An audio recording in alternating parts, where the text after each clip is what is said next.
Hello, everyone, and welcome to our sessions on the creative economy and how young creative workers are dealing with COVID-19 at the Paris Summit 2021. I am Verina Daniel, an Australia-Indonesia Center Industry Fellow and your moderator for today.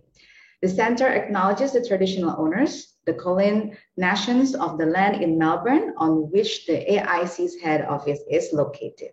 We pay our respects to elders, past, present, and emerging. Every nation loves to foster a creative economy, a community of innovative, talented, and experimental workers who help us understand the world better through their art. Indonesia's creative economy generates 7% of its GDP, but during the pandemic, events shut down, and with little support from the government, many young creative workers had to pivot to survive. And then this session will explore the issues faced by the sector and strategies to better support its recovery and sustainability. So before we start, I would like to invite our keynote speaker for today.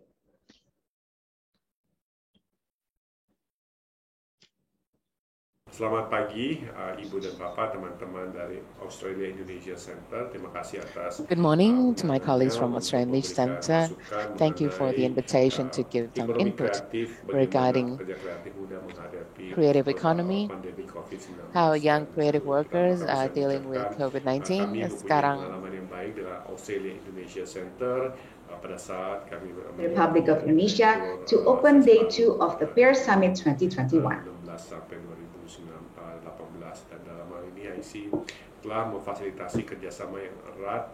ASEAN has fostered cooperation between Indonesia education centers, and we've had a lot of progress. I would like to say thank you to the Partnership for Australia-Indonesia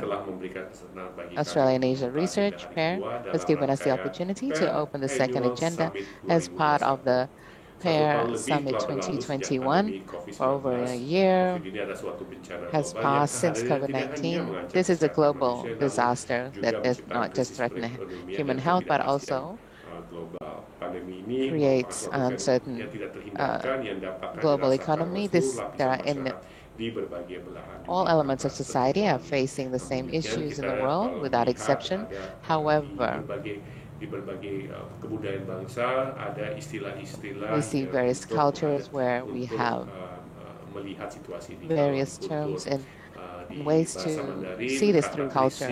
In Mandarin, the word crisis means crisis itself and opportunity for change. In Indonesian, we know there's a song that essentially says that the storm will pass, COVID-19 will pass, and how can we live through this? We implement health protocol, cooperate amongst agencies, not just government institutions, but also with academics. For example, the way the government in Indonesia is handling COVID-19, in the 2 months we have seen a drop in cases. We have cooperation amongst institutions, including the armed forces and police, and we are listening to input, including from academics. The key is listening to all stakeholders in facing COVID-19, including the young creatives, taking advantage of this situation to conduct a process of transformation. There are 3 issues, there are 3 things that the Indonesian government is doing. First of all, transformation process in the economic sector, especially in MSMEs. In this case, the Indonesian government, together with digital industry workers, are launching and onboarding more than 30 million MSMEs until 2023. And since the launch by the President on the 14th of May 2020, we have had more 16 million MSMEs onboarding. So this is progress, and this can be achieved because we are working hand in hand and helping each other.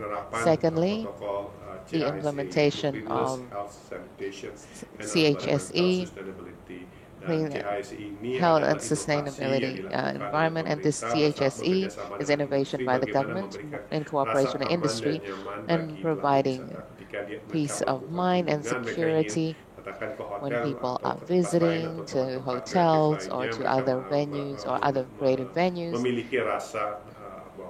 They have that sense that the venue is implementing health standards, so reducing the transmission of COVID-19. And thirdly, efforts from the Indonesian government to disseminate the Peduli Lindungi application, and this application allows the government to monitor and reduce the transmission of COVID-19.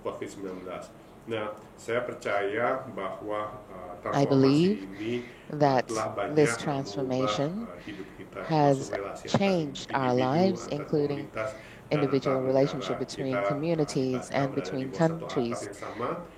We are all under the same roof and facing the same challenge, and we are adapting and growing despite the threat of COVID-19. In the future, as part of a global community, we face the greater threat to our survival, such as climate change and global warming. I believe that the key to our success in facing these changes is the spirit for collaboration, working hand in hand, and sharing knowledge to find joint solutions, such as the solutions born from AIC PAIR is an example of this relationship that provides concrete empowerment for the public. I hope that this summit will be a forum for more ideas and recommendations to overcome the various challenges and policy. And we invite you from Australia to visit the five super priority tourism destination: Toba, Borobudur, Mandalika, Labuan Bajo, and Kupang. I believe if you do visit our 5 priority destination areas, you will have new ideas, new collaborations, and real steps in reviving the creative economic sector. And for Indonesia, this is the new engine, it is the new growth that we will continue to foster and develop, and the young people of Indonesia are the engine for our future, and therefore the government has deployed various resources, including in the near future, the Indonesian government will be providing support for the effort to develop the gaming industry with the objective of fostering creativity and the spirit of nationhood. I congratulate you. Let's work together and collaborate. And the best way to do this is in Borobudur, in Labuan Bajo, in Mandalika, Danau Toba, and in Kupang. Once again, thank you. Thank you, Mr. Manhuto, for opening the PAIR Summit 2021 Day 2 today. So ladies and gentlemen, as I said before in the beginning, we are going to have a discussion with our panelists today about our topic, creative economy, and the impacts of COVID-19 to the art workers in Indonesia. So we are going to have a discussion, and then later on we'll take questions. So then if you have questions to our panelists, you are welcome to forward your questions in our Q&A box in the Zoom provided at this moment. So for now, I will now introduce our speakers who have already joined us today.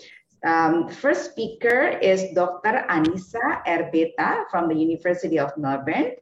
And then later on, we will have Dr. Oki Rahadianto Sutopo from Universitas Gadjah Mada and Dr. Gemma Purdy from Reals Oz, Indonesia. So for now, I would like to invite our first speaker, Dr. Anissa Erbeta from the University of Melbourne. Hello, Nisa, apa kabar? Baik, how are you, Lorena? How are you? I hope you are also ready to present your research. I understand that you and your team have already done some research about the impact of COVID-19 to the art workers in Indonesia, especially in Yogyakarta, focusing on that main area. So for now, would you please inform us about your study and also why did you study this part of the economy and the impact of COVID-19? Of course.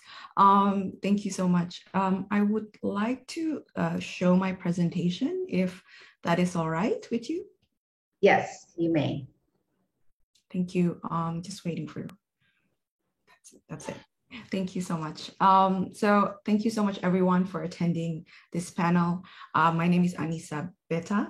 I'm joined by my co-chief investigator, Dr. Oki Sutopo from Universitas Gadjah Mada.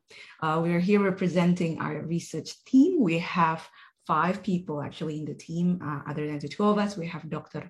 Arya Tomo from University of Melbourne, Dr. Novi Kurnia, and Gregorios Ragil Wibawanto from Universitas Gadjah Mada. Before I begin, I would just like to acknowledge that I'm beaming to you from the land of Wurundjeri people, and I would like to pay my respects to elders past, present, and becoming. And I would also like to thank the organizers and Mr. Manuhutu for opening the panel. If we can move to the next slide. Thank you. So as Valerina asked, we would like to share to you the reasons and also sort of the scope of our study. We were really thankful and grateful that we were awarded the Rapid Research Grant by PAIR AIC.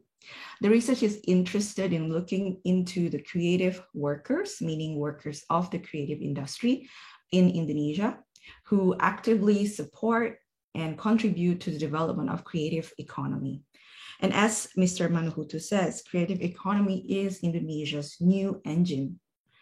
And because of that fact, we would like to understand how the hit of the COVID-19 crisis have been responded by the young creative workers.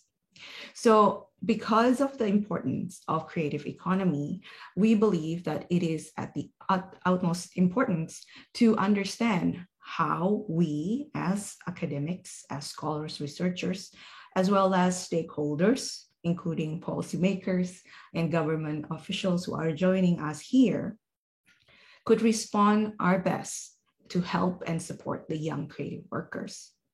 In our research, we have 3 key goals. First is to examine the contextual factors that threaten the sustainability or the development of the creative economy, specifically in Yogyakarta during COVID-19.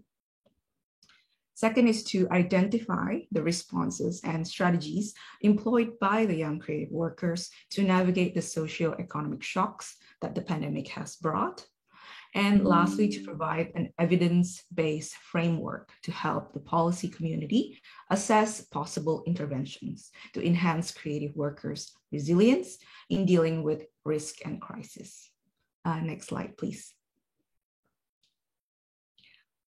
Our methods, because this is a rapid research, we tried our best to be effective as possible. So the participants of the study represent 6 subsectors of the creative economy, which includes film, dancing or dance, theater performances, music, photography, and fashion. The 6 subsectors were selected because theoretically, they are the more conventional forms of creative industry. We understand that in Indonesia, there are actually more subsectors, including culinary, tech industry, and even tourism.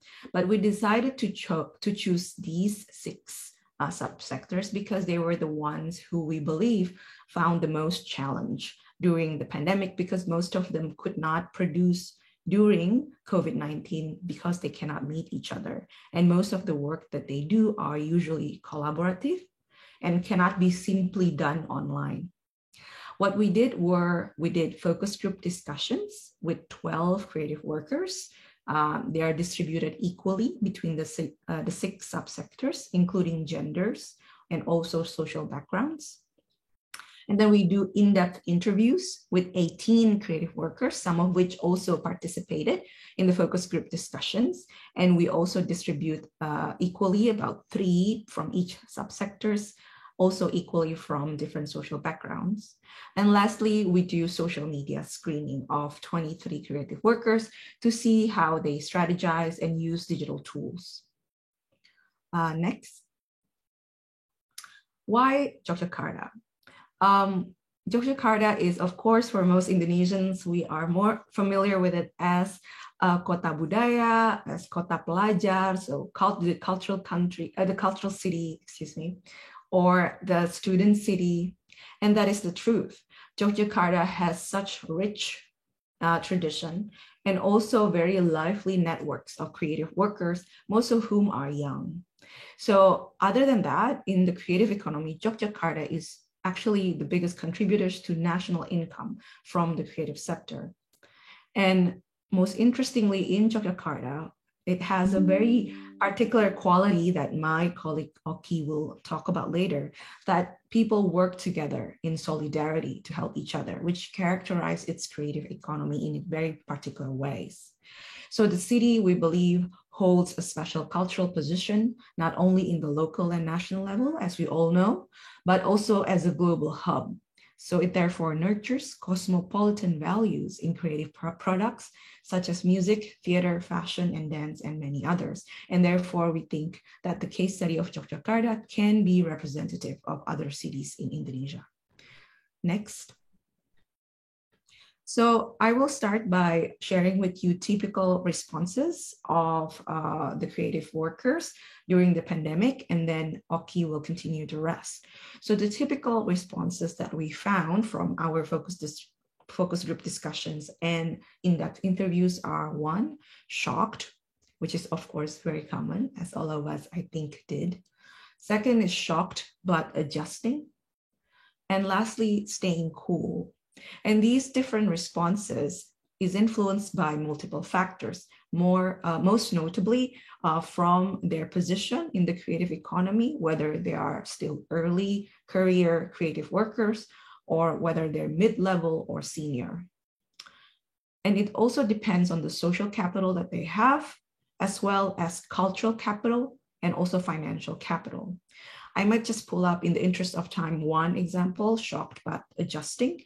And in shocked but adjusting, we found that one of the creative worker whose work focuses on fashion, specifically batik, although he was already a mid-career creative worker, he was really shocked by the hit of COVID because fashion industry, especially the manufacturing, had to shut down during COVID, especially the first wave.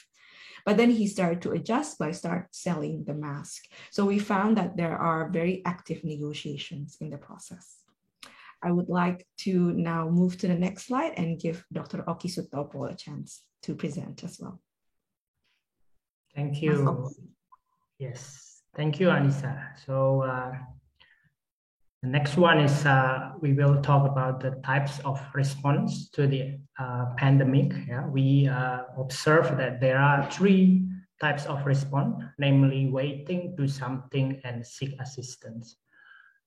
So I want to underline that this is the first wave of the pandemic. So the issues of social distancing and the early issues of digital transformation is really like build the context of this first wave of pandemic. So the first type of response as a waiting is actually there waiting for the updates of the situation. It is an unpredictable and uncertain situation. However, in time that they're waiting, they're also actually strategizing. So one of the manifestation of this strategy for them is what we call the do something. So there are 2 ways of do something for these young creative workers. First is related to how to survive economically. The second one is how to survive artistically. So if we can give an example, most of these young creative workers, in order to survive economically, usually they shift their business into selling food from donuts and also selling other frozen foods in order to survive economically. On the other hand, when they are still trying to survive economically, they also remapping about their future in the field of cultural production. So some of them start to think how to adapt with this new situation at the first wave of the pandemic. For example, for the musician, they start to think about how to perform not in a one full band, but more minimalist form of band, for example, consists of vocalists and maybe only with keyboards, but in a very strict health protocol suggested by the government. So, however, in time that they're trying to do something and to survive economically and artistically, not all of these young creative musicians were able to survive. So some of them also start to seek assistance, not only from friends, but also in terms of economy, they have to seek some subsidy, maybe from banks or maybe from family. So it shows that the first wave of the pandemic increased the precariousness of the young creative workers in Yogyakarta. Next. So, however, under condition of uncertainty and precariousness, young creative workers in Yogyakarta remain an active and reflexive subject who were able to take benefit of the interconnectedness with their communities, with their community. So this is one of the capital, we can say this is one of the capital from creative sector in Yogyakarta, because it's built basically based on the community. So we can also say that this community is actually the safety net for this young creative worker in order for them to survive. So the other example about the importance of this community is actually how they also start to collaborate each other when the situation is a bit better at the first wave of the pandemic. So they start to collaborate not only with the same creative sector, but also with other creative sector. For example, a musician had a collaboration with the photographers, and also had a collaboration with the dancers or the theater workers. So once again, we want to underline about the importance of the social network for young creative workers to survive in times of pandemic. The other things that we want to highlight in this analysis and result is actually the issues of inequality in terms of digital infrastructure. So under condition of the massive or rapid shift into digital technology, not all of these young creative workers were able to adapt to the transformation into the digital. So this is also an issue not only in terms of infrastructure, but also an issues of inequality in terms of how they able to master the cultural capital to survive into this digital transformation. But the other interesting things that to show that they're active subject is actually they help each other to, like for example, to give suggestion to friends how to, transform their creative works into the digital performance, for example. Next. Okay, so this is the bit of updates from the recent updates, yeah, since maybe about 1 month ago and several weeks ago. Also, many of our informants were actually, you know, we can say that they're able to survive nowadays, relying, as we suggested before, relying from their social networks, and also relying on their capacity to improvise in order to survive in their field of cultural production. So if we see here, some musicians start to playing the gigs again with the health protocol.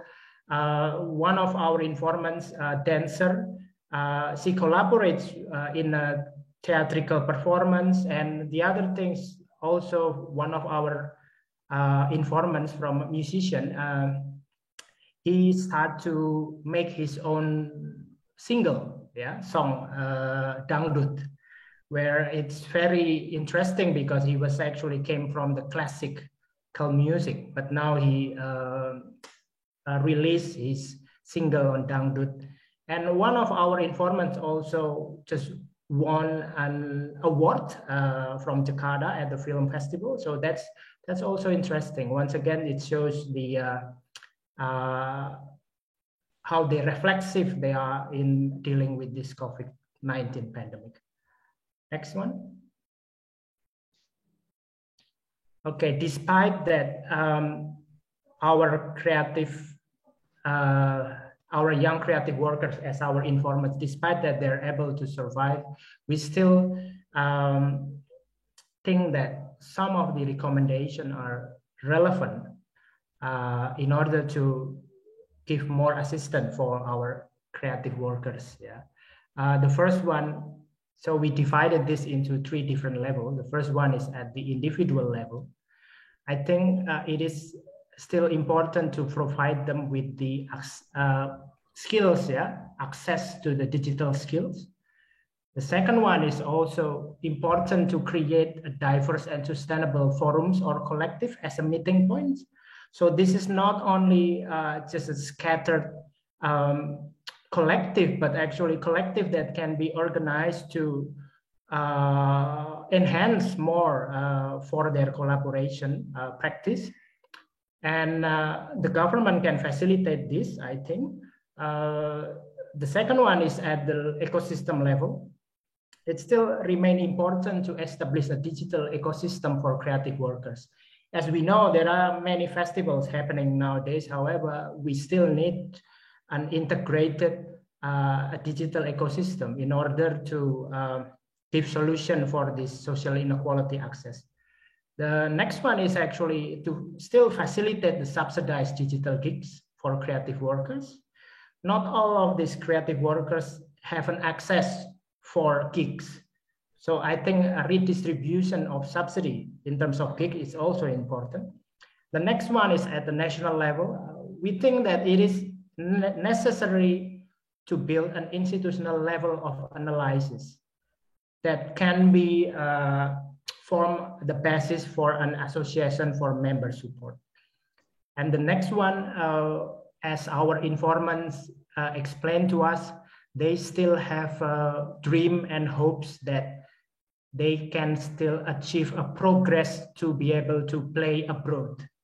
So I think we also still need to facilitate their dreams, yeah, to perform abroad in Australia maybe, or maybe in Europe and all that kind of stuff.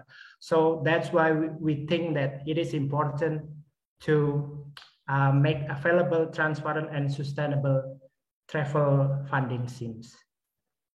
That's all from us. Thank you very much.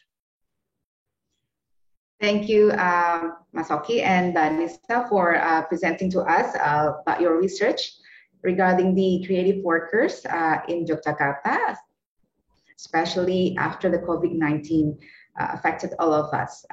But before we continue to our next speaker, I would like to have a follow-up questions to both of you. So based on your presentation, we know that there has been more rigorous updates from the Yogyakarta creative workers. So based on this condition, So do you think, what can we do to fast forward the creation of the ecosystem for the creative workers in Yogyakarta, especially if we want to involve, for example, more actors, not only the community, but also maybe the government and maybe the private sectors? Yeah, Anissa, you want to start first? Thank you, Mas Oki. Maybe I'll answer and Mas Oki can add. We have very interesting discussion within the group, within our research group about this, actually. And one of the things that I think is important is that the government and many other stakeholders have to support and encourage creative workers to actually organize. So in Indonesia, the organization of workers or labor organization, unfortunately, is only a privilege of some groups. And they have actually garnered a lot of positive results. So if the government and other stakeholders can encourage creative workers to start organizing, and therefore having very clear sort of numbers, how many people are involved in their sectors, and therefore have clear vision and mission, as well as needs, right? And I think that way, the government and the creative workers can sort of be in clearer communication on how best to support them. Mas Oki, maybe you want to add something? Yeah, thank you. So I think it's also a point to the importance of the database of these young creative workers. In particular, in order also to prevent if something similar happens in the future, I think the availability of the database is a good solution, so that what the young creative workers in Yogyakarta experienced last year doesn't have to repeat again in the future. I mean, like last year, they basically, survive relying on their friends and communities, including to build their own data about their peers, about their peers. So I think in order to prevent, once again, and also to enhance more the collaboration with the government, I think that point is it's very important. Yeah, thank you. Thank you, Anissa and Mas Oki, for answering that question. So based on your answer, so I think it's very good to have a collaboration not only between the communities, but also communicating it with other partners.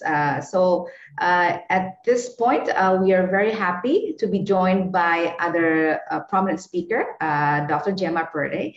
She's the director of the Real Oz Indonesia Film Festival. So she maybe can explain to us more about the meaningful opportunities to have a collaboration among the workers, the creative workers, and also having a collaboration between different governments may support the future of the creative workers in Indonesia and also in other countries, especially in this case in Australia. So for that, thank you, Anissa and Mas Oki, for your presentations. And now I'm going to hand over to our next speaker, Dr. Gemma. So Dr. Gemma, can you explain to us about your experience working with the filmmakers through the Real Oz Indonesia Short Film Festival for the 2 years already during the pandemic now? So what do you think is the key points of being successful so far? Hello and good morning and good afternoon to everyone. It's great to be joining you. Hello, Anissa and Oki. Thank you very much for your research, and to Ballerina for hosting our panel today. I'm also coming from the lands of the Kulin Nations, and I wish to pay my respects to their elders past and present. I'm here in Melbourne.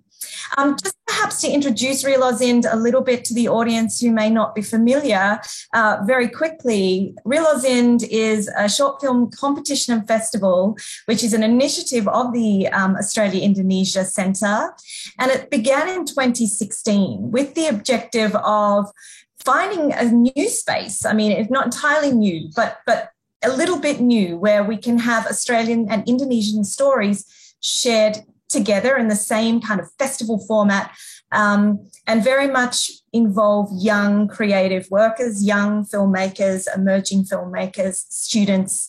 And from our beginnings in 2016, we have built in strength year on year. We have become, I think, quite well known amongst filmmakers in both countries. It's a very unique festival, a binational festival. I'm not really aware of any others that involve Australia anyway.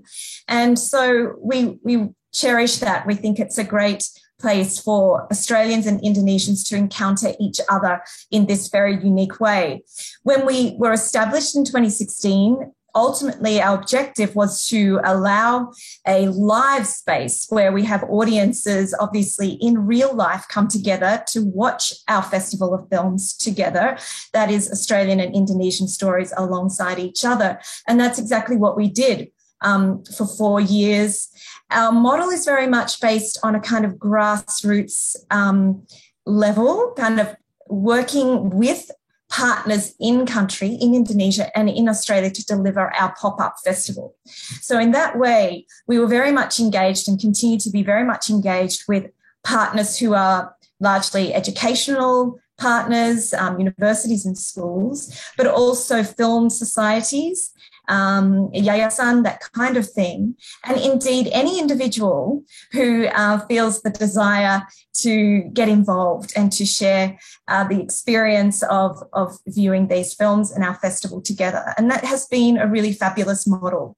Obviously, the pandemic interrupted that, and in 2020 we were unable to do real life, as it were, have real life audiences for our festival. But this is where I think Oki and Anisa's research is very interesting and runs alongside our experience as a festival very well, in that it bears out some of the challenges, but also a lot of the resilience within the film creative sector, I think, and particularly, I mean, in both Australia and Indonesia, we saw that this took place. So in 2020, when we made our decision that we would clearly need to be online 100%, fortunately, our model that we had adopted back in 2016 meant that this pivot was not too dramatic. We already had a platform to host our festival online. We had been doing that from day one, and all of our submissions, etc., run that way, which is very common, obviously, for film festivals to do that. So technology was already there. In Indonesia and in Australia, we had seen this run quite seamlessly since the beginning. And indeed, Indonesians always dominated in our submissions. They were always the highest number out of the two countries. And in 2020, this continued pretty much unimpacted. We did foresee that we would need to make some changes. So we altered our eligibility requirements so that filmmakers could submit a film which they had made maybe in the last year or 2 years. So previously it had to be in the 12 months preceding our festival, but we extended that period so that filmmakers may have had work pre-pandemic that they wanted to share, and so we were open to that. The consequence of all this was that whilst we saw a small dip in our submissions numbers from both countries, as we were both, as you know, experiencing restrictions, which made all activity, including creating film, difficult. We also saw a shift and an innovation in the types of films that filmmakers were producing. So, you know, you can imagine there were difficulties and challenges in having large gatherings. So, you know, film sets, etc., in that way were more limited. And so we saw a lot of film coming through, and I think this was the case across festivals around the world, where filmmakers were innovating, where you had actors, you know, essentially performing via Zoom and creating their work that way. We also saw, you know, a huge amount of animation coming through. You know, that's not surprising either. And then in terms of the thematic kind of tendency, we saw obviously a lot of reflection on themes like isolation and dislocation and that kind of thing. And so it was really actually a beautiful coming together of creativity.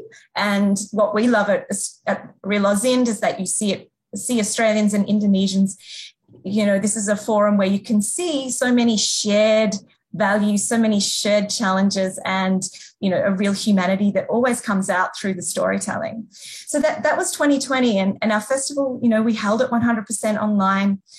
In a way, there are pros and cons here. And I draw from Oki and Anisa's research, which, clearly indicates that whilst the digital platform and internet accessibility perhaps is probably most useful for filmmakers in terms of the creative art, because, this is what they're using all the time. But there's also limitations around access, particularly for Indonesian film. So I'll say a little bit about what I, might come to in terms of recommendations about how a festival like ours might be able to do more in that space in terms of providing or assisting in breaching that divide, that breach between accessibility. So 2021 came round, and obviously, again, it looked difficult for festivals, and indeed it was. I mean, around the world, some festivals did go ahead, but it was a decision we made to, again, hold our festival online. But this year, there was a difference. And I mean, there may be various factors in terms of, the levels of restrictions that people were living under. But as Oki and Anisa have said, and as the Minister said earlier, it is about adaptability and people really kind of learning to live alongside COVID safety protocols and to perform their work in new and different ways, and indeed to find a level of creativity out of the challenges that they were living in, which was quite extraordinary. So interestingly, in 2021, our festival had the highest number of submissions that we've ever had, and that's across the board, Indonesia and Australia. Our theme, which we have each year, a new theme. Our theme was Koneksi. So I think that was, perhaps a stimulation too for creatives to think about what they might provide and produce for our festival. So again, I also, have to look at, well, what will be missing? Yeah. So, whilst we can say that the festival produced wonderful, output in terms and outcomes in terms of its engagement with filmmakers, what were we missing? Well, clearly for 2 years, we have not been able to connect with audiences in real life. And that is something that we really, really desire to do again, because that is kind of the core of what we're doing, which is to get audiences together to experience a festival. It's, a pretty unique, intangible sometimes experience that you have when you watch a film together in that collective way. It's very much about forming a community. We can do that digitally, and we have been doing that. But there, it doesn't kind of replace the experience of being in the same place at the same time, watching the same stories. So we're hoping that, we definitely will be doing that next year. So we noticed that has been missing. The other thing that's missing is we therefore did not have that very close connection with our partners, our host organisations that I mentioned to you, a lot of them in education, but also film studies organisations, community groups. And, they're really in touch too with filmmakers on the ground. So we need to regain those kinds of connections. And I guess that's where, when I reflect on Anisa's and Oki's findings and, in particular their recommendations about what might be able to be possible in terms of a festival like ours, how can we create more opportunity for creatives and enable them, really is part of it. We have created an opportunity, but how do we assist to enable that? Again, this is, there's a lot of issues around funding and all those sorts of things. But, one thing that we would love to see for our festival, it's kind of a next generation really for us, would be to provide some kind of script development funding Okay, so that it allows, even before the project has commenced, we are involved in that and we can provide some financial assistance for that. That is one wonderful thing that could be done. The other thing is more organizational and network, and in terms of networks, which Anissa and Oki also mentioned. We have a great network. Our host organizations themselves are very much often a hub for the communities that they support, so the filmmakers and the film lovers communities. And in a lot of cases, particularly when we think about educational organizations, they also are owners of the very infrastructure that we're talking about is in demand here, the digital access, the internet infrastructure, etc. So if there was some way that Real AusInd as a festival can work together with our partners, particularly in Indonesia, to provide opportunity and enable our emerging filmmakers who are involved with our festival to access, to upload their films, to edit their films using the infrastructure that is there in those various places in Indonesia. So, they're things that, I'm really hoping that we can progress. But yeah, absolutely happy to answer any questions about the festival. Thank you. Okay. Thank you, Dr. Gemma, for explaining about Real AusInd experience during the pandemic. So, ladies and gentlemen, I would also like to invite all of you to forward your questions on the Q&A box provided to ask questions to our panelists today. So, before we read questions from the audience, I would like to have a question, follow-up question to Dr. Gemma about Real AusInd experience. So, based on your experience, or for example, which one do you think is the most important for Real AusInd festivals to be able to survive? The community support or the government support? Because as we already know from the experience from the Yogyakarta creative workers, they have more support from the community instead of other actors. So can you please tell us about that? Yeah, well, so far, Real AusInd is very much, and this is something that, I'm always amazed by every year, is as Oki and Anissa have, explained in very good terms, creative workers are very, very resourceful. And I think, I'm generalizing and I'm probably prejudiced, but I think Indonesian creative workers are extremely good at it. I'm sure Aussies are too, for sure. But it's this level of connection and community and support that they have in, the way they exchange and share resources is quite extraordinary. So for our festival, obviously we could not operate without kind of seed funding that we have in order to provide our, prizes and to actually resource it. But we do it in a very light way. And as I explained, our model is very much dependent actually on that community that Oki and Anissa have talked about very much. And in some ways, I'm reluctant to want to flip it and to, kind of put the emphasis on governments. And we haven't ever really wanted to do that at Real AusInd, because in order to be sustainable, I think, as a festival, you need to find other ways, because government funding comes and goes, we all know it. And so, we don't want to be 100% reliant upon it. So this is where I think that, you can talk about people-to-people links or whatever, but in the Australia-Indonesia space, I think that, this is really working for Real AusInd.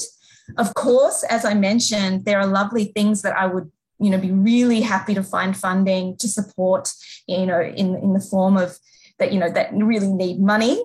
And that includes something like this seed funding for young filmmakers, for example, that kind of thing. That's not a lot of money though.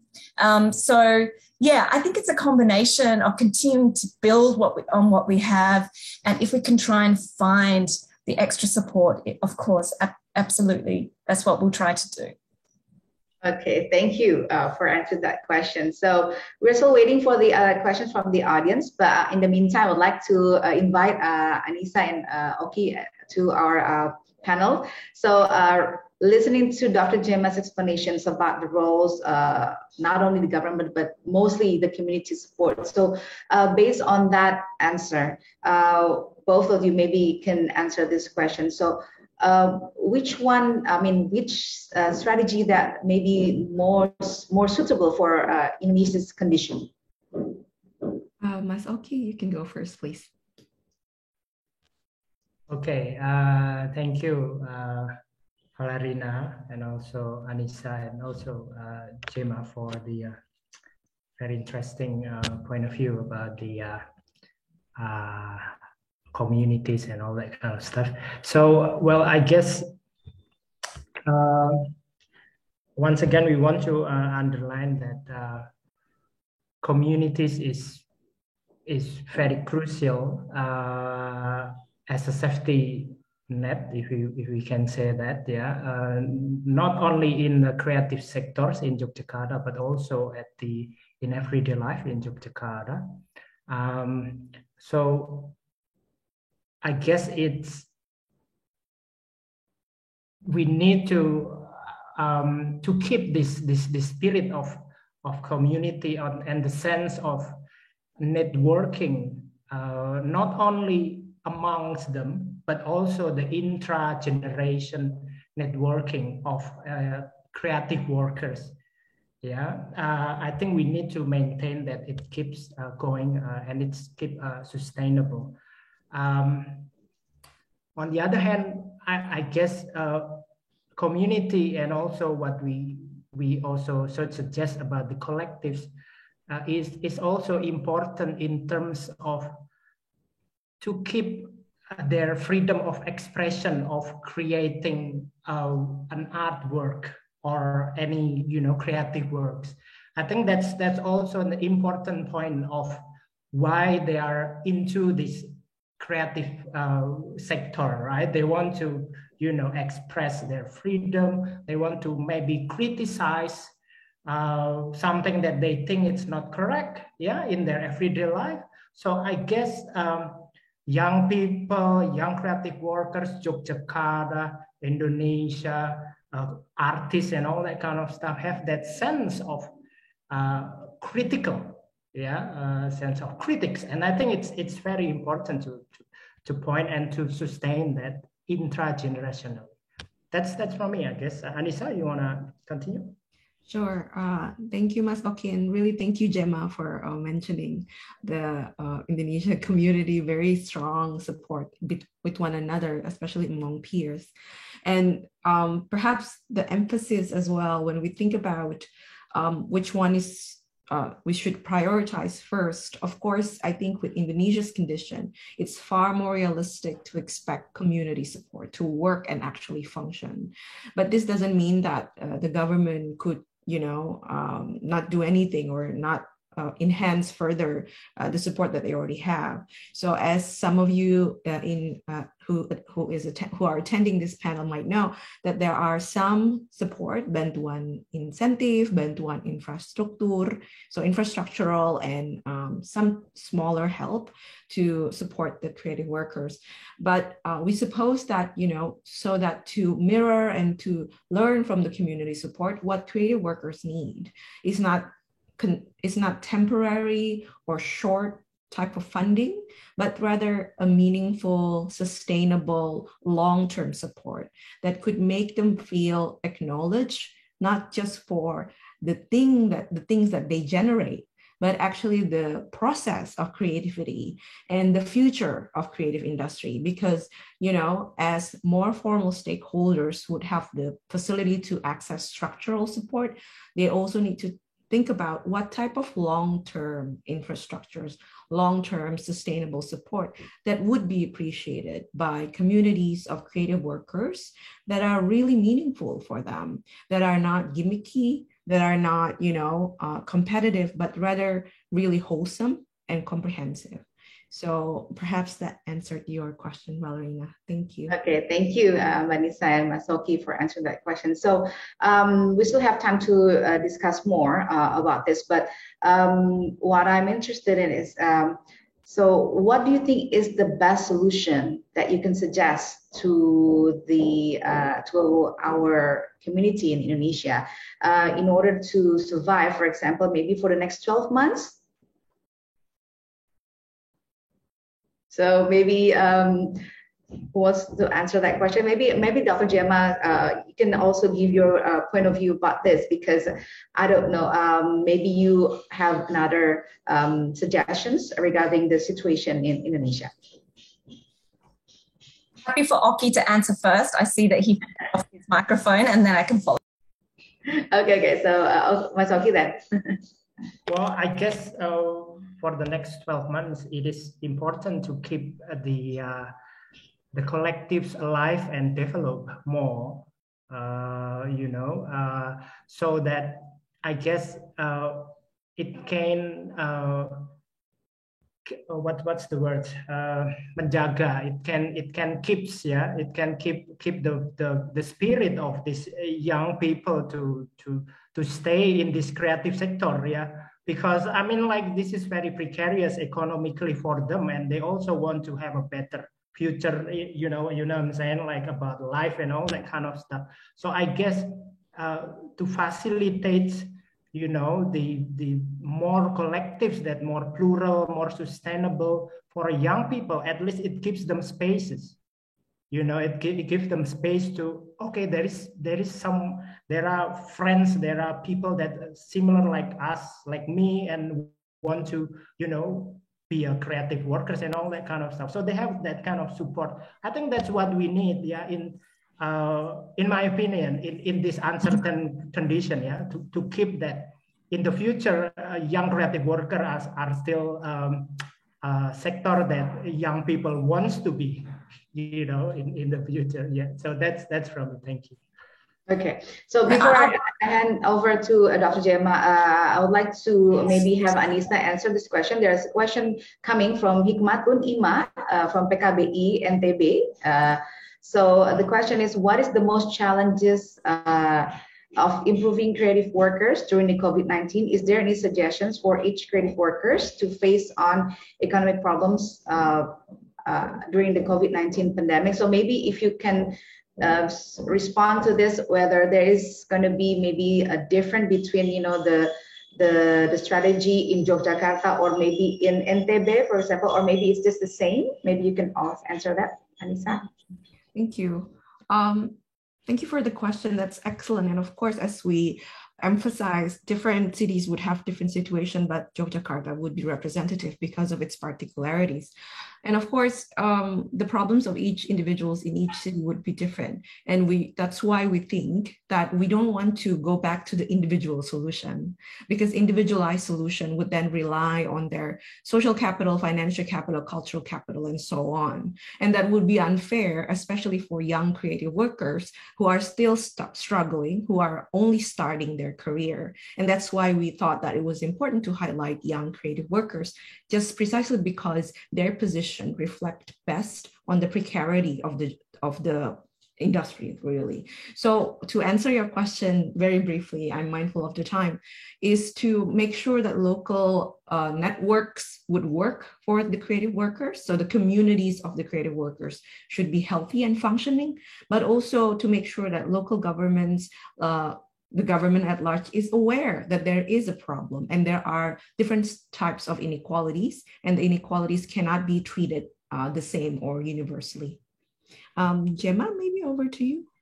I think just a final comment, which is really just on the back of Oki's comment. I think it is also that, at this time, it is very important that we continue to find ways to celebrate the work that we're speaking of, to find spaces where we can all access and value what these people are doing, so that, as Oki said, they're encouraged to continue in this space, as even despite the challenges. And so festivals like ours, but many, many, many more, and that includes all levels of government, and it includes initiatives from all sectors of society.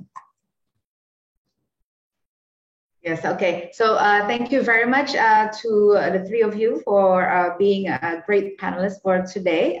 So because we're running out of time, but we're very happy to hear from all of you today and answering the questions from the audience as well. So ladies and gentlemen, we've heard from our speakers that young creative workers have already survived the pandemic for the past 2 years, And community support basically plays the most important role during the pandemic. But in the future, we're hoping that more stakeholders, especially the government, can also help for the creative workers to be more productive in the future. In Indonesia's case, at this moment, is we really hope that we can build more digital ecosystem, so then the creative workers in the future can produce more creative art products efficiently. And so therefore, we would like to conclude the first session of today. So thank you very much again to Anissa Erpeta, Oki Rahadianto Sutopo, and Gemma Perde for being our speakers today. Ladies and gentlemen, now we will have a short break before meeting our next panelist. Please stretch your legs or get a cup of coffee or tea or some water and join us again later on in 10 minutes. Thank you.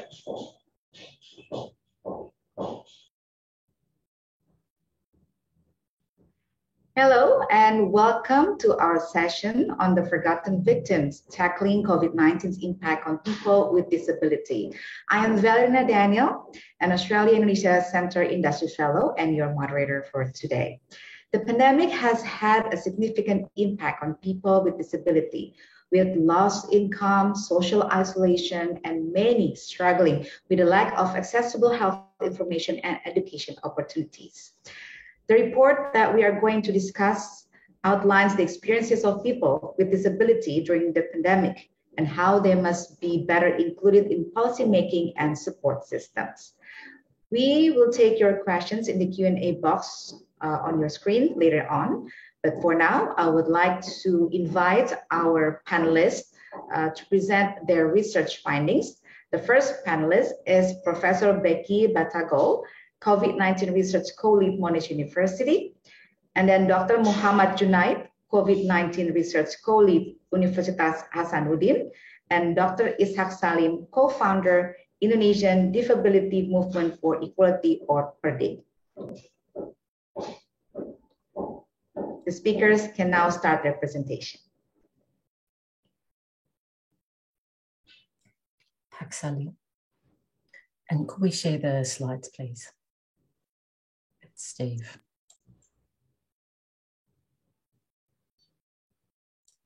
Pak Salim, you go first.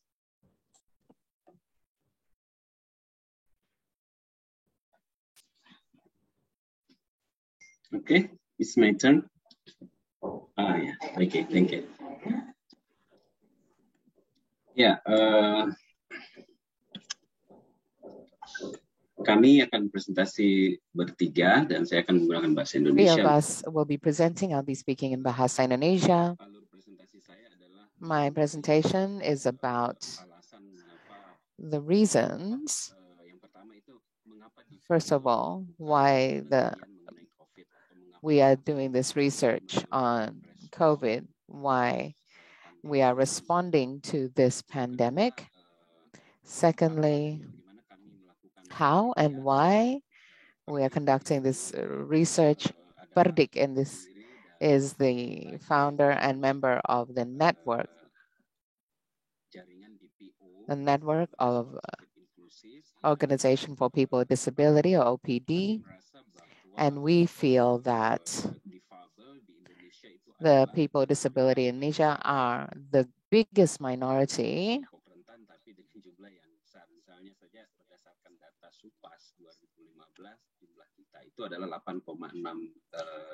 We are 8.6%, or 20 to 30 million people. With this large proportion, the people with disability should garner attention from the government and from the greater public in this pandemic response. Secondly, it appeared that at the beginning of COVID last year, people with disability were not a priority in the emergency response program conducted by the government. The information media disseminated by the government did not provide access to people with disability, especially for the blind, the deaf. There's no sign language or those with dyslexia, and the information was presented full of text. So it was very difficult for people with dyslexia to access the information. The third reason we are responding to this is because we feel that many OPDs, organization, people with disabilities, nature from Sumatra to Papua, we have the ability to respond as the government does with in a specific capacity, and we are able to cooperate. We are highlighting that people with disability can contribute. There are a lot of organizations with disability that were fundraising, distributing assistance, providing information for fellow people with disabilities, how and why people with disability, or we have done this research. At this moment, we have had 2 surveys. So the first survey was in March, actually in June of 2020, and in the beginning of 2021. Prior to this research, we did conduct a massive consolidation with OPDs across different regions because it was quite easy to consolidate. It was easy to meet with people with disability through online forums. So the physical barriers that were experienced by people with disabilities disappeared, and it was very easy for people to converse and to exchange information. After we consolidated, we sought support from various parties, NGOs, and AIPG, Mahkota, CBM, and others who are development aid agencies, especially from Australia. We had strong support when we began to plan actions such as research. We also developed cooperation with various parties, including experts from universities, especially in analyzing our survey findings. We reached all provinces with different disabilities with the support of our colleagues in the different regions. So despite the fact that the survey was conducted online, we were very much aware that in many areas, the people with disability did not have online access. They didn't have the Android gadgets, internet connection, and even if they did have a phone, they might not have the phone units for that or quota. So we had people to visit them and to interview them in person, then input that research into a Google Drive. Our findings in the survey, first of all, was that the COVID information system could not be accessed and is often not representative. It's not adaptive. So in the COVID context, people with disability were left behind in access information. It is important to be aware of the diversity of people with disability in accessing and reading information. This is influenced by the aid tools they had, the level of education and other factors. Therefore, we felt that it was necessary that the information system developed by the government, both at a national level and subnational level, should coordinate with organizations of people with disabilities at the regional level.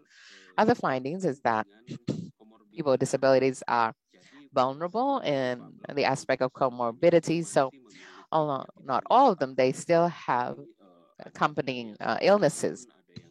Some have new illnesses, perennial diseases or illnesses. And this is something that no attention is being paid to. There's social barriers for them, which is clear because they have a diminished social role. But most terrifying, and this was discussed in the beginning, is the informal economic consequences whereby many are working in the informal sector. So that's the most tangible impact, loss of daily income. Those in the formal sector have their monthly income, but it's those with daily income who've felt this impact most tangibly, and how they're able to cope. Nanti bagaimana presentasi dari Sulawesi Selatan. We can hear the presentation from South Sulawesi on that. And in the education sector, and learning from home means that students with disability experiences a lot of difficulties, a lot of functions that can only be done in schools with teacher aides. They don't know how, at home, they don't know how to help students with autism and Down syndrome that doesn't exist at home. So they started getting bored. And in fact, some lost their will to study. And this is a dire consequence if the government does not change the learning system, the learning from home without access for people with disability. This will result in reluctance from these children, and they lose there's potential for them to lose their capability to reach any sort of prosperity or welfare. And we are thinking about how to follow up this result. We do have recommendations, both general and specific, and we are consolidating, and we have an OPD to respond to COVID, and this was discussed in each region. And these discussions about the role of people with disability during the pandemic has become crucial, and this is very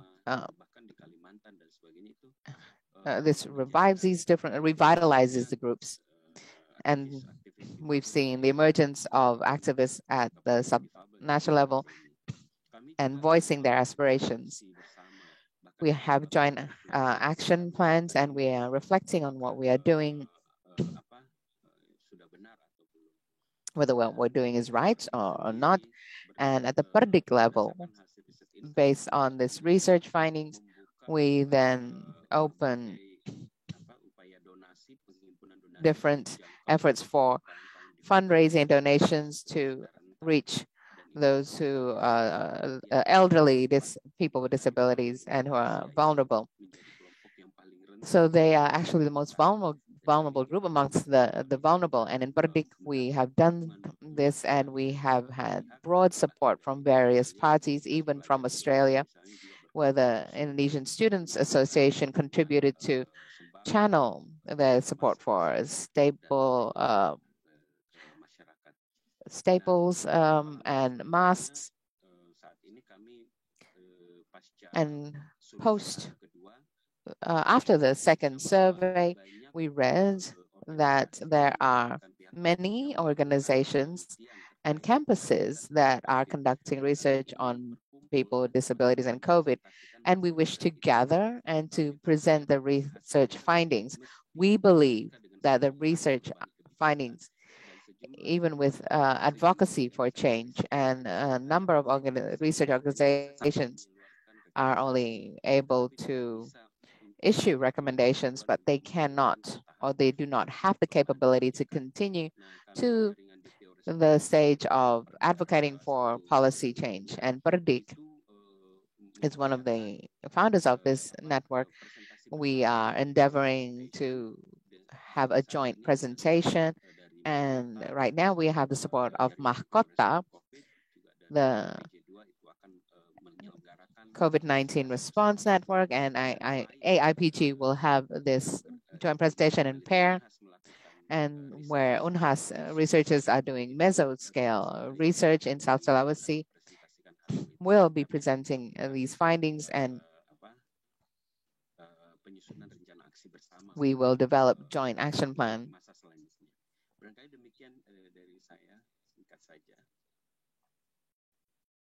So that's all from me. Thank you. Okay, thank you, Pak Ishak, for explaining to us the reasons for the project and the rapid assessment and how the interview data was collected inclusively for the project. Now I would like to invite Ibu Becky to speak on the key findings and the recommendations. Thank you, Valerina, and thank you, Pak Ishak. And the involvement of PERDIC in this project has been instrumental and at the heart of the research. I wanted to start by acknowledging the Wurundjeri people of the Kulin Nations on whose land I am in Melbourne, and also the Makassan people of Makassar, and recognise that this research project is part of hundreds of years of collaboration between Australian and the people of Makassar. So I'm going to talk about the focus of the study, and since Pak Ishak has talked about some of our key findings, I thought I would give some voice to them by providing some of the quotes of some of the informants for our research who are people with a disability in Makassar. Our project, of course, concentrates on the lived experience of people with a disability in facing the pandemic. It's really important to go beyond statistics and to hear the voices of those women, men who have a disability and to hear their experiences of the pandemic. Our study deliberately adopted a gender lens, which means we looked at the different experiences of the two primary genders to understand how the pandemic may affect men and women, girls and boys differently when they have a disability. So we conducted, as Pak Ishak explained, we did 36 interviews. PERDIC enabled that with participants living with a disability, 16 with women and 20 with men. We spoke to people in 3 sites in South Sulawesi, 1 urban, 1 peri-urban and 1 rural. Together, these sites paint a really clear and holistic picture of life in 2020 in the pandemic. We also interviewed 51 stakeholders, a mixture of representatives from provincial or city district social officers, health officers, the Development Planning Agency, as well as with gender and disability NGOs. Pak Ishak described informants telling us about inaccessible information about the virus. I want to give one example from Ahmad, a male with low vision, who described what this meant for him. He said, COVID information has many news portals for access to information. Some local government websites were inaccessible since the screen readers don't read the graphic information shown on the site. And for many people with a disability, that had life-threatening consequences. They could not access essential health, safety, and also financial information. For some, the move to online learning, as Pak Ishak has said, created numerous new barriers for students. I want to give the example of Anissa, a woman who was hard of hearing who was at university at the time. She said, "When I Zoom in online classes, I have trouble hearing, so I have to be very focused, much harder than in person. Because I'm hard of hearing, it's difficult for me to understand what the lecturer said, especially when the lecturer explained it quickly." Unemployment or precarious employment for casual workers was heightened during the pandemic for people living with a disability. So Fadlan, a man who is deaf, said, "During the pandemic, we're obliged to wear a mask. It's such a constraint to me because it hinders me to read the lip movements and communicate with the customer.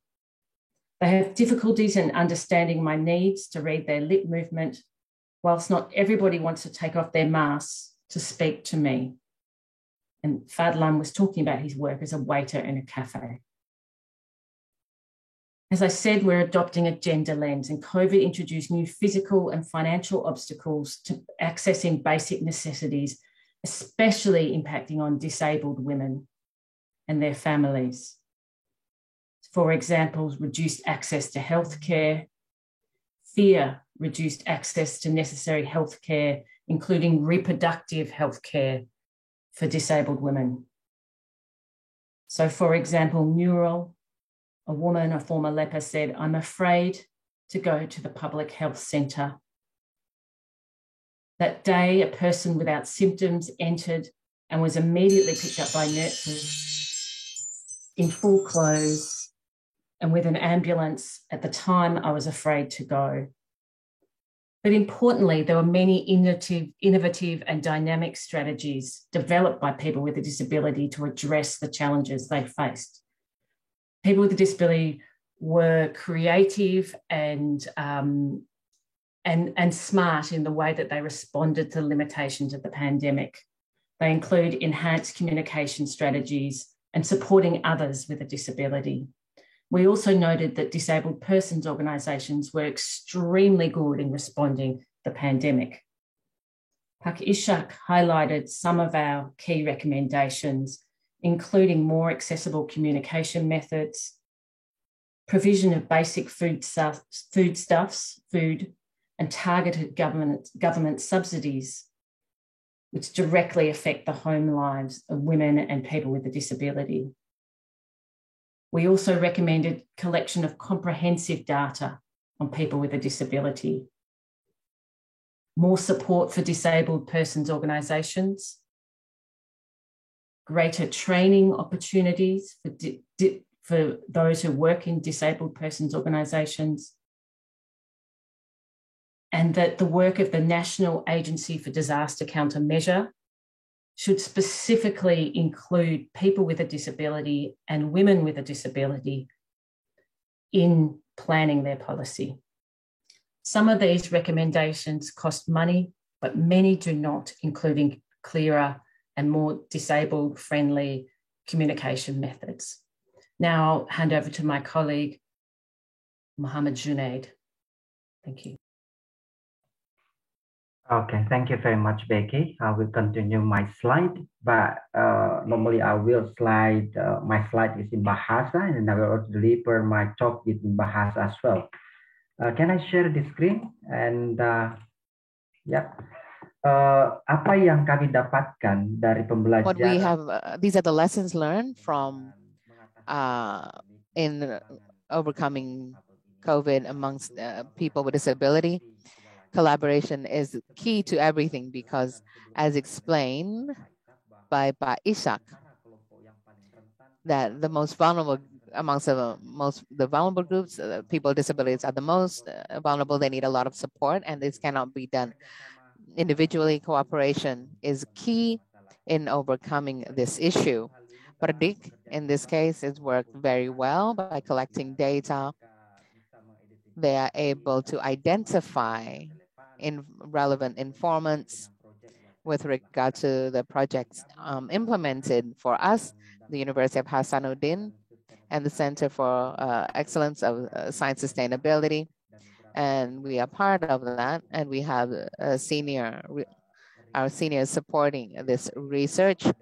In addition, we have our partner, Monash University, in this case, Becky, and we have Melbourne Uni, we have Claire, we have PhD student, Rafaela, who are working very well to develop a good collaboration in helping people with disability in South Sulawesi. What we have attained from this is, first of all, we have been successful in publishing relevant information in the Conversation Asia. You can click on the link. This was published a few months ago, and we are also publishing several articles internationally, and we are working on that. Before we get to the stage of publication, there are many challenges, and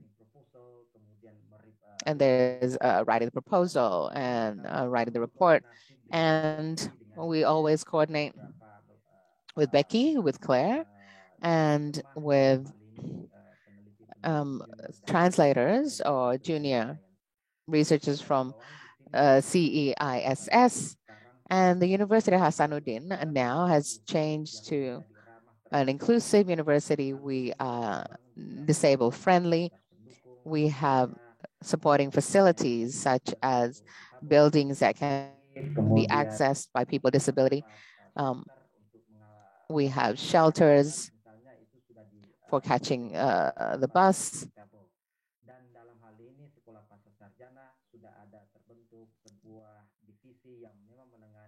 There's a division.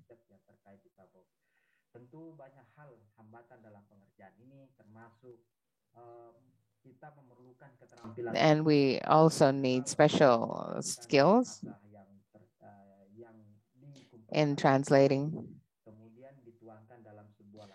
And Perdik has expressed this in a report and publication. And this includes issues with using masks, for example. People with disabilities who have visual limitation will and verbal issues will find this hard. And there's also anxiousness in being infected by COVID-19. This is normal, and this is a challenge in collecting data, in reporting, for example, and understanding language, because there are different languages, because there are they are linked in Goa, Bulukumba, and Makassar are different ethnicities, so they're very diverse. There are different languages, and to formulate this in a publication needs special skills.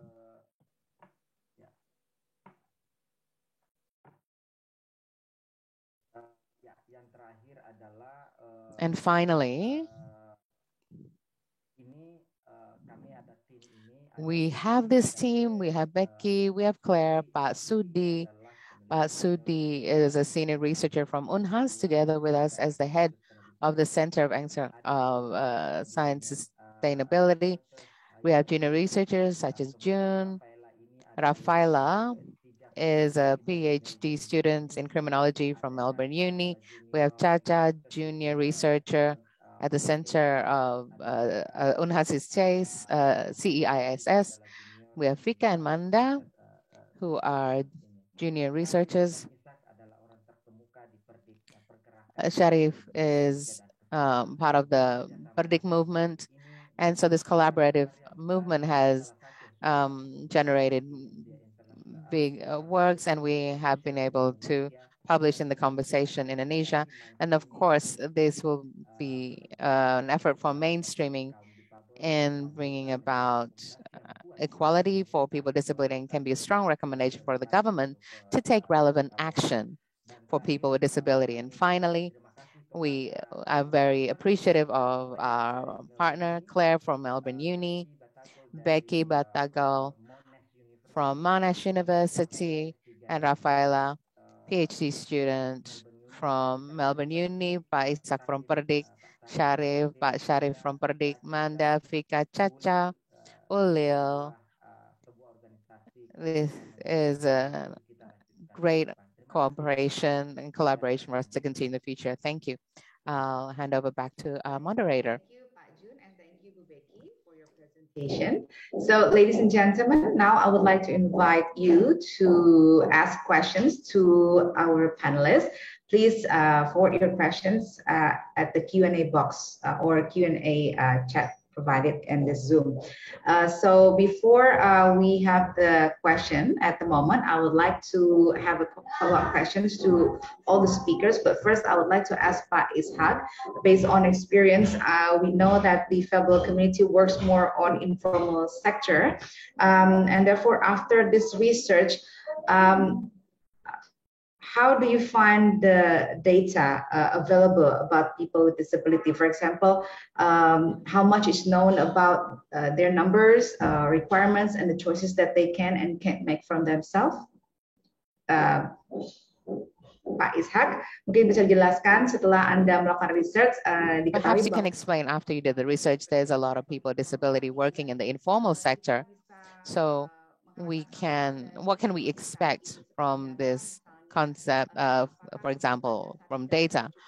Do you think there's enough data to understand their numbers, what they need, and how we can help them in the future? Based on data, census-based data is not available, but there is aggregated data, and based on the research done by our colleagues through support from development aid agencies, as recently done by the compilation by Sahati, Perdik, Garamin, and TT and NTD in Sleman, has found that qualitatively friends with disability working in the informal sector are indeed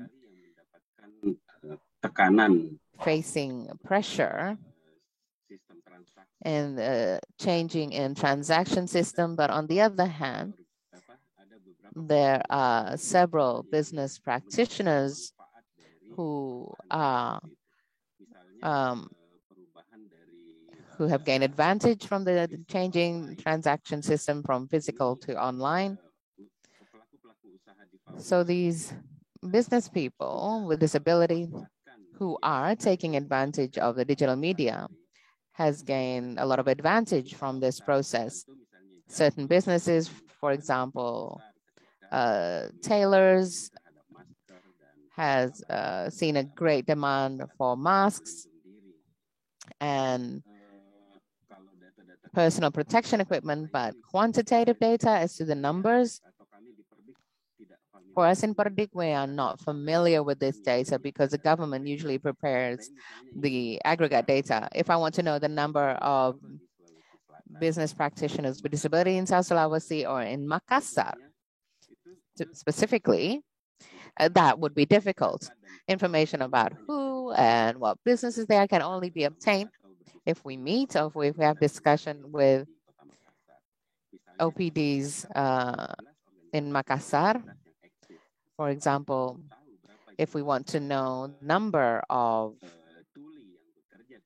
deaf people working in or the sector who are providing the sector service in the sector, or we can obtain data from Perhati and Pertuni, HWI, and the different organization people with disabilities, OPDs. And based on the advocacy that we are doing in Perdik, there are positive issues. For example, the city government have completed the action plan for people with disabilities, which is a derivative of the government regulation number 7, 2019, and the National Action Plan for People with Disabilities.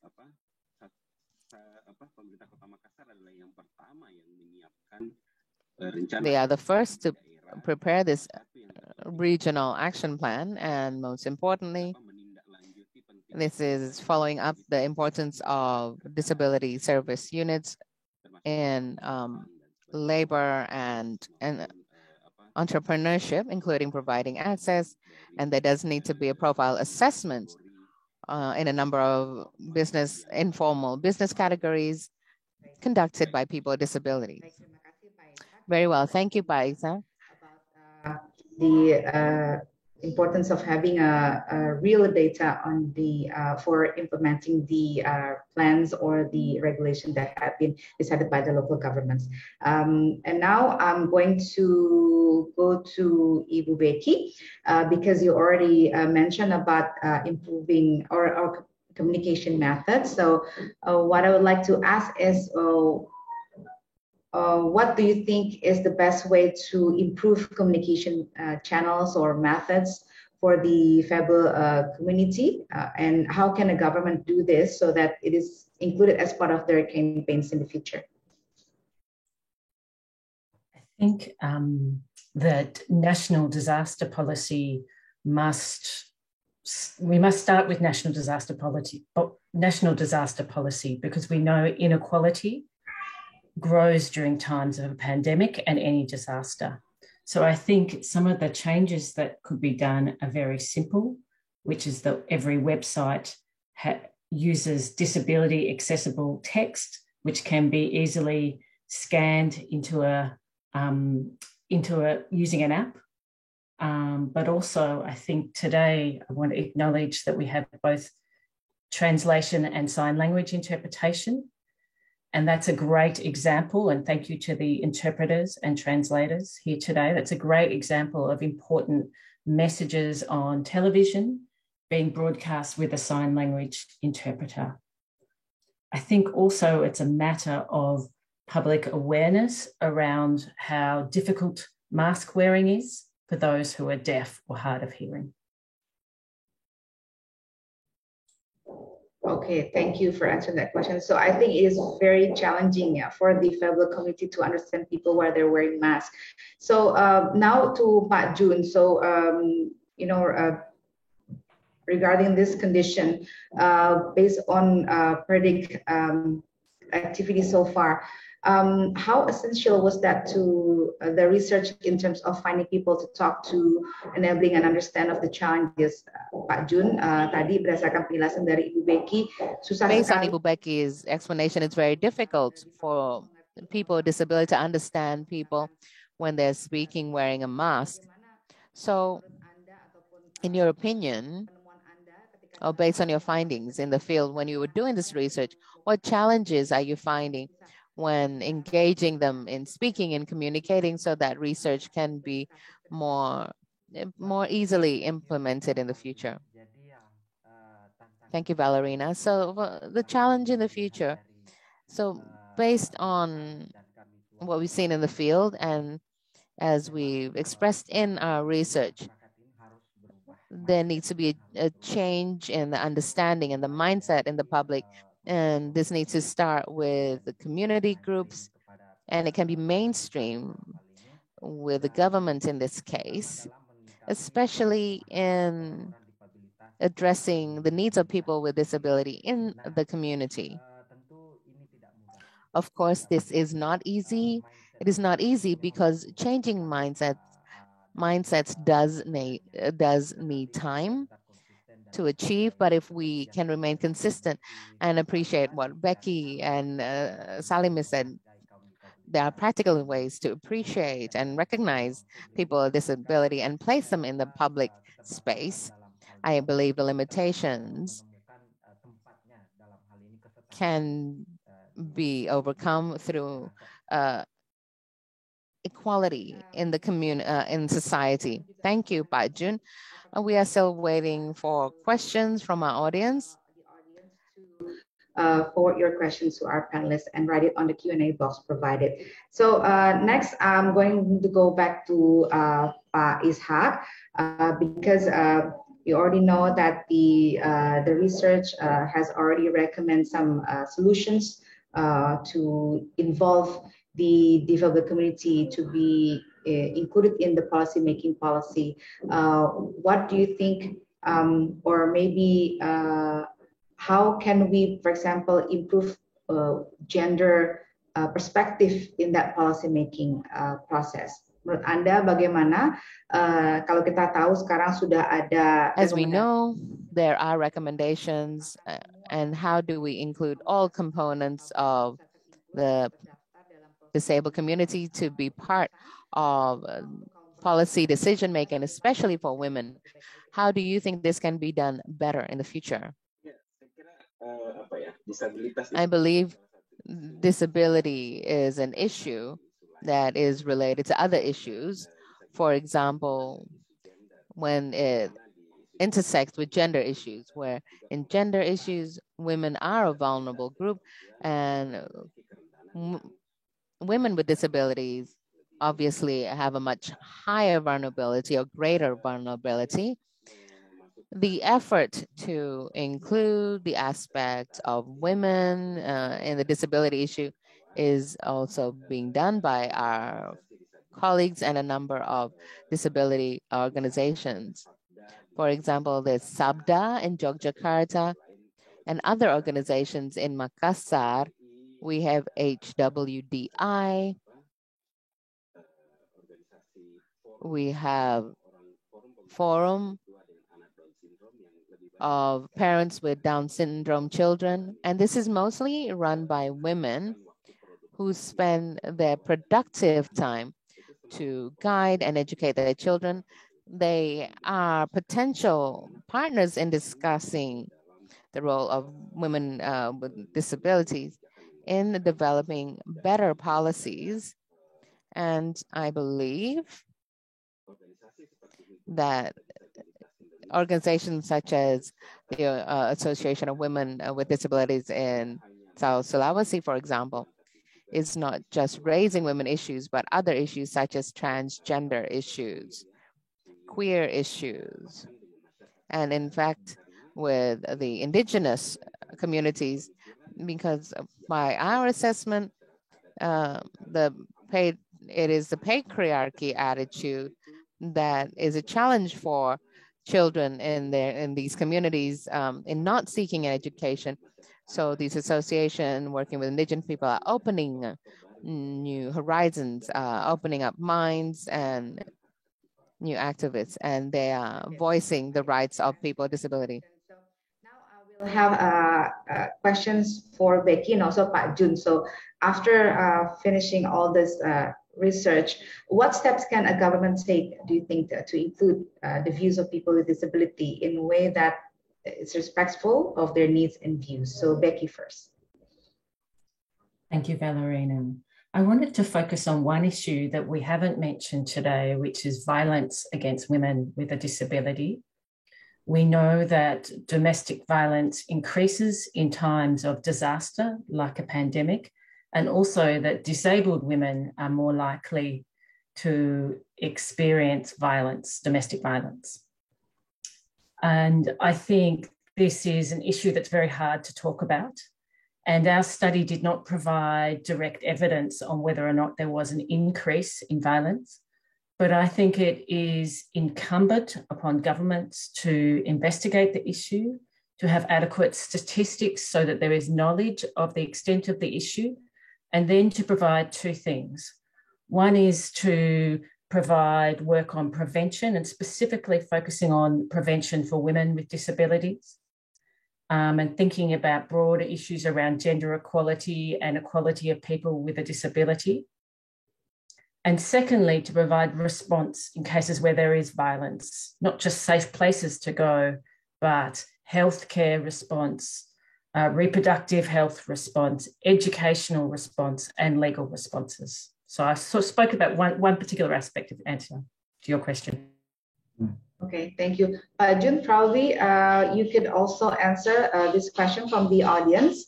Some people with disabilities must depend on their caregiver to voice up their needs. I myself from Persatuan Orang Tua Anak Autistik Makassar, Ni Nyoman Ana Martanti.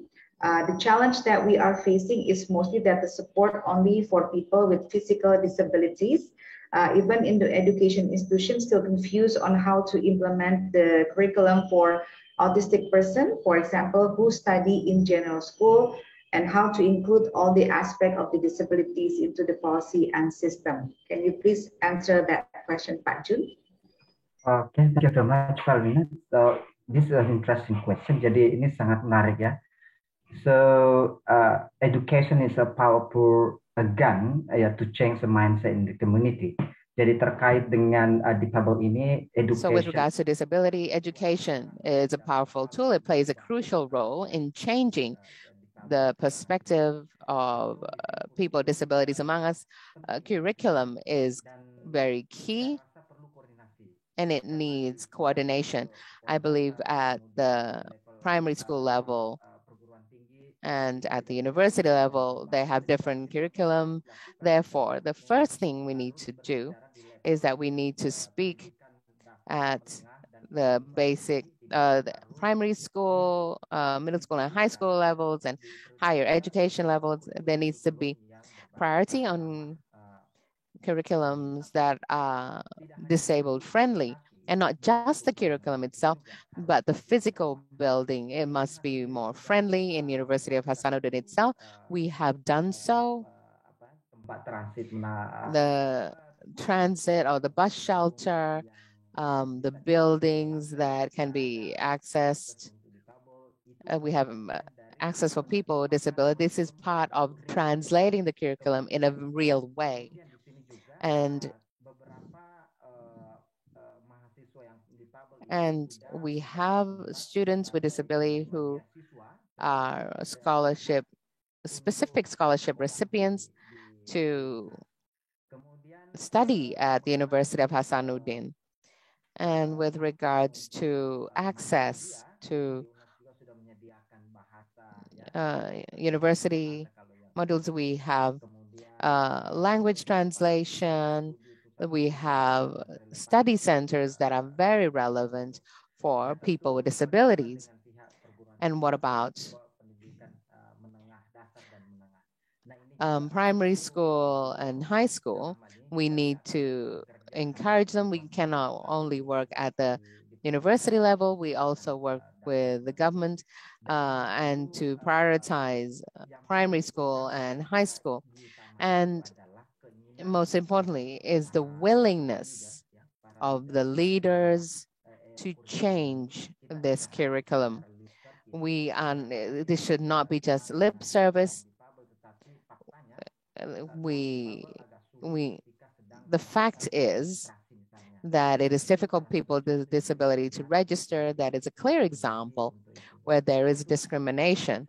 Therefore, we've tried to do this at the university. We have to work on from the lowest levels, from primary school education, middle school, and high school. From this research, we learned that there are things that needs to be increased in the future. For example, communication method, and also provide more inclusive data, and finally involving more disabled community in the policy making process in the future. So thank you very much once again to all presenters for explaining us about that aspects.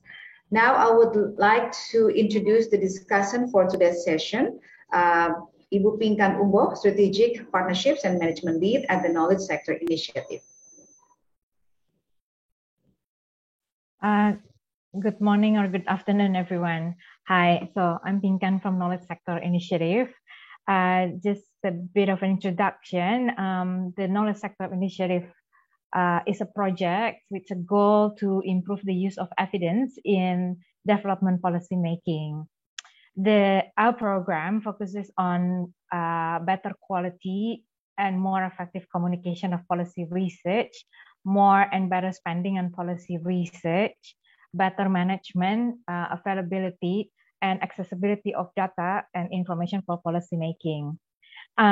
Basically, we believe that better policies will bring better lives. Yeah, if we can go to the next slide, please, Pak Steve. Thank you. Yeah, okay. So it's interesting throughout the session today, I've been listening to first how the creative sector, creative industry sectors were being discussed. Gemma shared through the Real Oz initiative how the film festival allows interaction, yeah, and that interactions experience shifts due to the pandemic, in the way of how interactions are shifted, the teams have shifted, and there are stronger reliance on technology. And then the next presenter, the previous presenter before that, Bu Anissa and Pak Oki, showed how a creative economy group were able to survive, yeah, in the pandemic through community engagement, collaboration, and the support of infrastructure. Yeah, and there was a mention also how this knowledge, yeah, should actually influence, should actually inform, yeah, this knowledge of how people survive, how the shifts has happened, should inform and improve schemes to support the community here. And the schemes does not just rely on government schemes, but many sectors, yeah. And it also requires innovations that allows more innovations, yeah, freedom of expressions to flourish, yeah. Because in this situation of pandemic, everybody needs to be given opportunities to voice out and continue their creativity to survive. Yeah. So similar to this ecosystem of creative economy, our work is related to in knowledge to policy, we also see it as a community of itself. Yeah? We call it the knowledge sector. Yeah? Our knowledge sector consists of many policy actors, and we group them into 4 types. Yeah? I think it's in the second slide. Yeah. Our groups includes knowledge users of policymakers who demand and use the evidence. Yeah? And there's also knowledge intermediaries such as policy analysts, civil society, private sector, and the media who generate debates about evidence around policy issues. Yeah? And there is knowledge enablers that include regulatory authorities and private entities that fund and regulate the generation of evidence. And last but definitely not least, is the knowledge producers who supply the evidence. Many of us here, many of the speakers are actually in the knowledge producers, but I think each of us, including PAIR initiatives, are one of these actors we discussed today. So our supports as KSI is to develop more effective development policies through better use of research data and analysis. And we work with research providers and government agencies to strengthen the quality and policy relevance of research and how it is used for policy making. And we also work to improve regulation and practices that support quality research and make use evidence in policy making so it's easier. But specific for the session today, we also want to mention that our work on gender equality, disability, and social inclusion aims to improve the use of evidence on gender, disability, and social inclusion issues in development policy making. This is because we see policymakers need better access to research and information on inequality and inclusion and the different impacts that policies have on women, persons with disability, and socially excluded groups. Yeah. So if we look at the third slides of my presentations, yeah, this is examples of how our supports are able to improve some of the policies in Indonesia.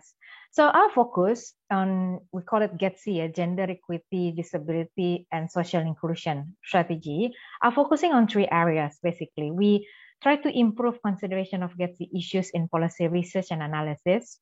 We strengthen networks between research institutions working on GETSI issues and more government of Indonesia knowledge sector related policies to become more sensitive to GETSI. So I guess to align with the second set of the presentations today, I want to show you some examples from one of our partners here, ADREN. Yeah, ADREN is Australia-Indonesia Disability Research and Advocacy Network, who, in responding to COVID-19 pandemic, used their findings through survey and research, yeah, to develop 2 guidelines. Yeah, they develop online learning guidelines for students with physical disabilities and online learning guidelines for blind students. And they, Pak Ishak is correct. Yeah, it requires research is one way to respond to issues, social issues. Yeah, but then you need to bring this evidence and these recommendations to be further advocated. Yeah, and so that's what ADREN also did through engagement with policymakers and the communities, disability communities, and many activists in the education. They managed to inform the Ministry of Education and Culture at that time. So the guidelines were officially taken up and published in the ministry website in July 2020. Another example is with our partner SMERU. So SMERU research is on teaching and learning inequalities in times of COVID-19. And this research resulted in several recommendations, yeah, including diagnostic assessment to mitigate a decline in students' learning. This requires a change of curriculum to be simplified. And through their research and advocacy efforts, they they engage with a number of working groups, education working groups. They also work with other research institutes and advocacy institutes, yeah, to bring these recommendations up to the policymakers. And it was then taken up by the Ministry of Education and Culture, and it was included in the guidance of curriculum implementations during special times. Yeah, so there is a Minister Regulations number 719 in 2020. So what do we learn from this? Yeah, so we in our way of working, we encourage our partners to produce policy research that aim to improve the status of women, people with disability, and socially excluded communities, and supported our partners to mainstream the GETSI approach, yeah, in their research and advocacy activities. And it can be seen clearly in how Bu Becky and Pak Widodo shared today, how your research have included the voice of people with disabilities, yeah, and it's hard. It requires design that's already includes them. It requires efforts to include and methodologies, yeah, and other strategies to include the people with disabilities to be part of the research, not just the subject of the research, yeah. And so we have criteria of GETSI sensitive research in our program. We say research needs to seek to provide recommendations that influence improvement of the GETSI community, yeah. But the issues needs to be identified and clearly addressed in the research design, conduct, and analysis. We also require peer review process in the design and the report to consider whether the issue of gender equity, people with disabilities, and social exclusion people were adequately addressed in the research. And then there are involvement of the communities at every stage of the research. So that's include the design, conduct, and analysis, yeah, of how the research were undertaken.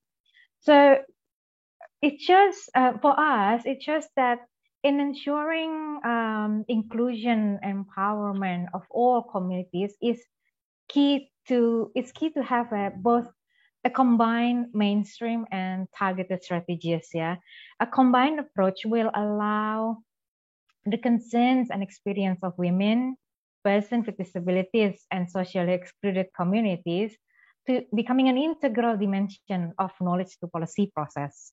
That way, the marginalized community will benefit equally, and inequality is not resulted from policy-making decisions. Yeah? And then addressing the structural and dynamic consequences of interaction between multiple and intersecting forms of discrimination requires intersectional approach in research and advocacy.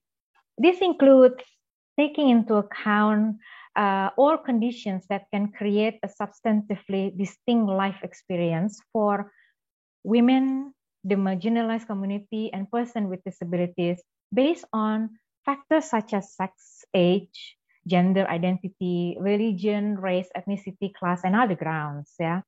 So thanks for KSI to be invited by PAIR, yeah, in this event. Yeah. For us, PAIR, Partnership for Australia Indonesia Research Initiative efforts in advancing linkages of research and in improving impact of research are crucial, yeah, in facilitating the journey of knowledge of multidiscipline. So this morning we talked about creative economy discipline, and then there's talk about education, yeah, through the perspective of people with disabilities. Yeah? But all this multidiscipline knowledge were then were able to interact with the knowledge ecosystem, and then it allows to have a closer, or hopefully closer, link to influencing policies. So thank you for this initiative, and thank you for inviting us. Thank you, Ibu Pinkan Umbo from KSI. I would now like to invite Bronwyn Robbins, Consul General in Makassar, for the Australian government to make the closing remarks. Good afternoon and selamat siang. It's my pleasure to deliver closing remarks for Day 2 of the second PAIR Annual Summit. For those of you whom I've not met before, my name is Bronwyn Robbins and I'm Australia's Consul General in Makassar. My office leads Australia's engagement with 11 provinces in eastern Indonesia, including South Sulawesi, which has been the primary research focus location for the PAIR program. It's been wonderful today to hear from researchers and practitioners working on protecting society in Indonesia during the COVID-19 pandemic. Thank you to all of you for your excellent presentations and lively discussion. This year's PAIR's summit theme of improving healthcare, protecting society and economic recovery aligns very well with the Australian Government's COVID-19 Partnerships for Recovery framework in Indonesia, which focuses on health security, stability and economic recovery. As we've heard today, a thriving and cohesive society is key to economic and social stability. The COVID-19 pandemic has put a strain on individuals and societies across the globe, and Indonesia has been no exception. The pandemic has disrupted so many aspects of our life, and we've seen the disproportionate impact the pandemic has had on women and girls, on people with disability, and on people living in extreme poverty. As good friends and close neighbours and effective partners, Australia and Indonesia are working together to respond to and recover from COVID-19, with a focus on protecting the most vulnerable groups in society. The strong partnership between Australia and Indonesia enabled the rapid pivot of our development program in the early days of the pandemic to support Indonesia's immediate health, humanitarian and economic priorities. This year, Australia is sharing 10 million AstraZeneca doses with Indonesia and is providing support for the procurement of an additional 10 million AstraZeneca doses. Our support has also extended to provision of crucial health equipment, including ventilators, oxygen concentrators, and has improved rapid testing capacity, helped maintain existing health services, and assisted with emergency medical facilities, particularly during the peak of the COVID-19 crisis. And we have enhanced trade and investment opportunities for Australian and Indonesian businesses under the Indonesia-Australia Economic Cooperation Program, or IACEPA, to support mutual economic recovery. I'm proud of the contribution PAIR is making to support COVID-19 response and recovery throughout Indonesia. PAIR's research, as well as the conversations during this annual summit, play a pivotal role in prompting us all to reflect on lessons learned during the pandemic. How can we improve our systems and prepare ourselves better for the next crisis? PAIR's model of bringing together researchers from Australia and Indonesia has shown what can be achieved when we work together and share our knowledge. The speakers we have heard from today have provided an outstanding contribution to our understanding of the impact of COVID-19 on Indonesian society, particularly on young people in Indonesia's creative sector and on people with disability. As we're all well aware, Indonesia is known for its rich cultural and creative sectors, which make a significant contribution to the national economy. Indonesia's creative economy generates 7% of Indonesia's national GDP and employs 18% of young Indonesians. But as we've heard today, the sector has been hit hard by COVID-19. Artists, dancers, musicians and photographers have been unable to perform publicly due to health regulations. I feel a lot of sympathy for Indonesia's young creative artists who have struggled during these difficult times. However, I've also felt very encouraged by today's session, including hearing the stories of young people's resilience and innovation in adapting their lives and livelihoods to the new normal. I thank Dr. Anissa Betta, Dr. Oki Rahadianto Sutopo, and Dr. Gemma Purdy and their teams for bringing all these stories to light and for their recommendations on strengthening networks and support for young creative workers. Supporting and empowering people with disability is one of Australia's key priorities in our development program, including through PAIR. We want to ensure that Indonesia's economic recovery is sustainable, is inclusive, and that means ensuring the needs of people with disability are taken into account. Up to 80% of Indonesia's population living with disability lost income during the COVID-19 pandemic, and many more have struggled with access to learning, basic services, and health information. For example, many of the virtual platforms that have enabled a large number of us to keep accessing goods and services during the pandemic can be very difficult to use for people who are vision or hearing impaired. Thank you to Associate Professor Becky Batagol, Dr. Muhammad Junaid, Dr. Ishak Salim and their teams for highlighting the experiences of people with disability in Indonesia during the pandemic. I'm really glad that your research has given a voice to people whose perceptions are often overlooked. As today's session highlighted, it's crucial that members of the disability community are included in the planning, the implementation and the evaluation of strategies during a crisis. Tomorrow, the 3rd of December, is the International Day of People with Disability. While this day plays an important role once a year in promoting awareness, understanding and acceptance of people with disability amongst the broader community, today's presentation has reminded us, as policymakers and researchers, of the importance of considering the needs of people with disability at all times, and especially during a crisis. I look forward to seeing the continued contribution of PAIR's excellent research findings, analysis and recommendations to support evidence-based policy making in Indonesia, particularly in response to challenges posed by the COVID-19 pandemic. Thank you. Thank you, Consul General Bronwyn Robbins, for the closing remarks. Ladies and gentlemen, I would like to thank everyone for joining us today and to the panel for their great contributions.